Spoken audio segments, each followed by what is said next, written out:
Mark. Don't forget the good I did.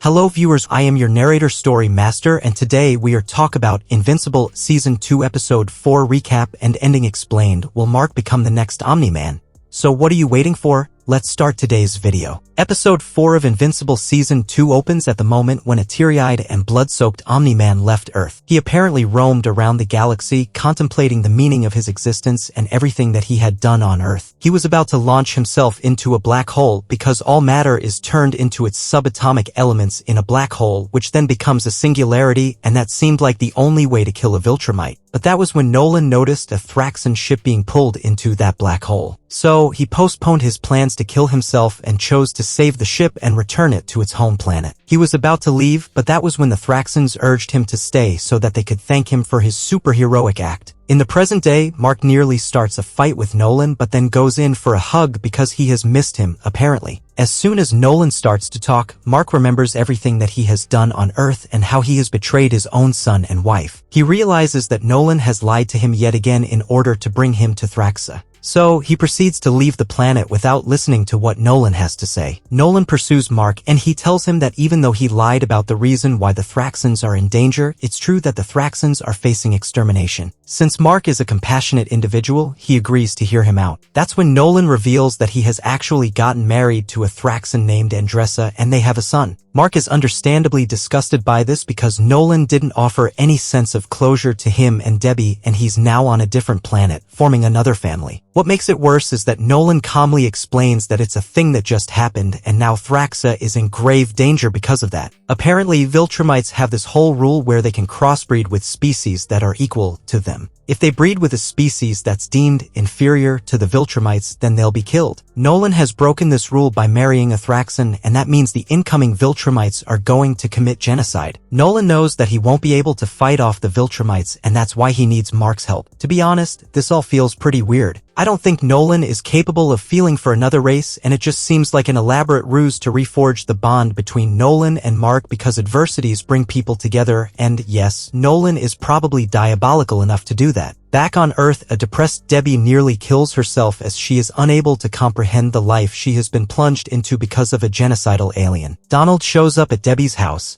Since she isn't in, he inspects the destroyed piece of land lying right in front of that house and finds a broken pair of glasses that looks exactly like the one that he is wearing, which only means that he is still wondering why Debbie was so shocked to see him. The Mauler who survived makes a clone, and since half of his body is burned, it's easy to identify who is the original and who is the clone, which is something the clones would argue about all the time to assert superiority. Adam Eve, who is in a bit of a moral pickle because of the consequences of her superheroic actions, reaches Mark's college only to find out from Amber and William that it's been a week since he jetted off into outer space to save a planet. Amber notices that Eve is visibly upset and offers to spend some time with her, but she urges her and William to go and attend their classes and promises to meet them later. Back in Thraxa, while Nolan is planning to train Mark to fight Viltrumites, the Viltrumite trio who butchered Alan land on Thraxa and begin tearing the planet apart. Nolan tells Mark to take Andressa and his son to a safe spot while he keeps the Viltrumites engaged. We briefly see Adam Eve chilling out in Robot's old workspace. However, when Kilcannon breaks into the place to steal a device made by Robot, Eve is forced to fight him. The fight bleeds onto the streets and causes collateral damage, causing an elderly couple to nearly drown in the river. Eve manages to neutralize Kilcannon and dives into the waters to save the couple. When she brings them out, they don't seem to be breathing, and a severely distressed Eve pleads with the EMS officials to tell her that they are alive. The ramifications of her actions in Chicago are already on her mind, and it's possible that 2 people dying on her watch are going to break her. While all this is happening on Earth, Mark and Andressa have a brief heart-to-heart on Thraxa. She says that Thraxans have a life expectancy of 1 human year. Hence, everything between her and Nolan has happened very fast. Nolan's genes have allowed their son's aging to slow down, but even that is at risk due to the Viltrumites. As if on cue, one of the Viltrumites enters the cave where Mark and Andressa are hiding and tries to kill them all. Nolan shows up out of nowhere and pins the Viltrumite to the wall.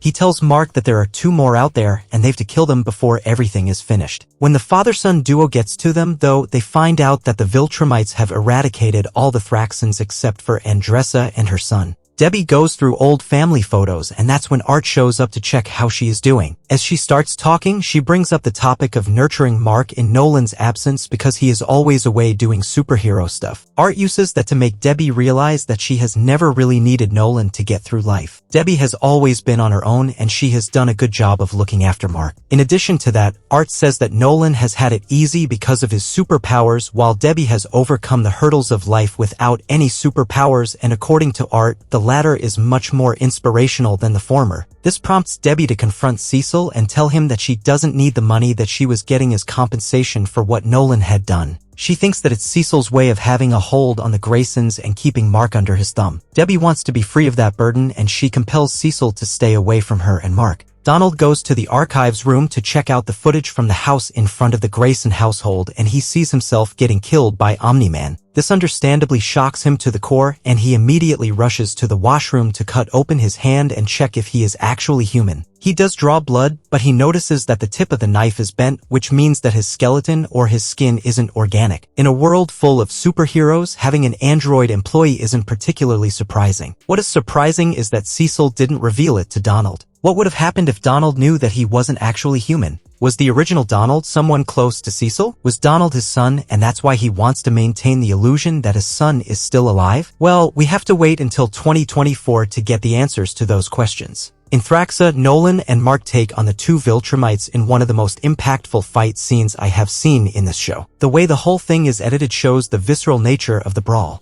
Nolan manages to kill both of the Viltrumites, and although Mark puts up a good performance, he ends up getting stabbed. When they think it's all over, the Viltrumite that Nolan thought he had killed in the cave shows up again and apparently breaks Nolan's spine. Before dying, the Viltrumite calls in the cavalry. At the end of Invincible Season 2, Episode 4, Mark wakes up to see a one-eyed Viltrumite hovering over him. He addresses himself as General Craig. He tells Mark that Nolan is going to be executed for breaking Viltrumite rules, and Mark has to go back to Earth and convince the planet to bow down to the Viltrumites. Mark is free to kill a handful, thousands of people to get the job done, because if he doesn't and the Viltrumites arrive there and see any form of protest, they are going to kill millions of humans. So, essentially, Mark is supposed to act as the new Omni Man and help with the Viltrumite expansion. During the mid-credits scene, we see the Mauler clone killing the burned Mauler because he was being bullied by the latter way too much. But coming back to the Mark and the Viltrumite conundrum, I think this is a brilliant way to end the first half of the second season of Invincible. I also think this is the best episode of the season 2 so far. The first 3 episodes were fine, but this one really sets things into high gear. It'll be interesting to see what Mark does. His first priority is to secure Andressa and her son. Then there's the issue of getting back to Earth. And then he has to start thinking about protecting Earth or submitting to the Viltrumite agenda. Additionally, he has to save Nolan if he can't save himself. But Nolan is a genocidal maniac, so should he really be saved? Also, saving him from a Viltrumite prison sounds impossible, especially for Mark, who is still struggling with unlocking his Viltrumite genes.